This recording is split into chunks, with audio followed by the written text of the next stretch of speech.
నమస్తే అమ్మా గోవిందమ్మా. ఈరోజు మనం కామెడీ వీడియో తీద్దామా? నువ్వు సహకరిస్తావమ్మా? గెలుద్దామా? డన్. Very good. దేనికైనా సిద్ధం గోవిందమ్మా. రెడీ. ఓ బస్తీ మే సవాల్. అవునా? సరే.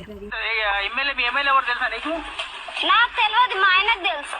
ఇక్కడ మంత్రి ఎవరు తెలుసా? పోనీ ఇక్కడ మంత్రి నాకు తెలియదు, మా అత్తయ్య వాళ్ళకి తెలుసు. రాష్ట్ర ముఖ్యమంత్రి తెలుసా? ఎవరన్నా ఈ సీఎం ఎవరు తెలుసా? నాకు తెలియదు, కొత్త కొత్త పెళ్ళయిందండి. రాష్ట్ర సీఎం కూడా తెలియదు నీకు? తెలీదు.